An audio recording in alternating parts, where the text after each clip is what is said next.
Now, over 25 Rochester families are now at risk of losing their child care. The state of Minnesota is pulling its child care assistance program from the Quality Kids Care Center daycare in Rochester. This program helps low-income families pay for child care. And KIMT News 3 Brandon Cote is joining us now live to tell us how the daycare may be forced to close for good. Brandon. Yeah, Sananda, I'm inside a daycare right now, and families are actually picking up their kids at the moment, but who knows for how much longer they'll be able to do that. So I spoke with the director of the daycare, Helen White, and she told me the center received a written notice from the state last Saturday saying they are pulling the funding from the daycare. Now, Sananda, this is big because nearly 90% of the families that send their child here rely on that child care assistance program. White believes the state is revoking the funding because the daycare owner incorrectly submitted wrong information to the state.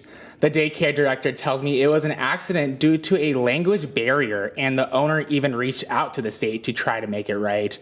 Most of the children at the daycare come from low-income families and are Black, Indigenous, and people of color. The daycare says parents are at a loss with the news, not knowing what to do next since many childcare options are filled for the summer. White says the past 7 days are the most emotional weeks she experienced since the daycare opened 8 years ago. Normally when I say bye to the kids and sometimes give them a hug, I know I'll probably see them the next day and it's our routine. But knowing, I don't know if I will see them again. I don't know what tomorrow brings. It was heart-wrenching to know many of these kids would not be coming back on Monday. Now, Sananda, since most of the families pay for the child care through the child care assistance program, now the daycare is in danger of being closed down for good since most of its revenue may disappear soon. Live in Rochester, Brandon Cote, KIMT News 3. Thank you, Brandon. And the daycare is now working with lawyers to help recover the funding from the state.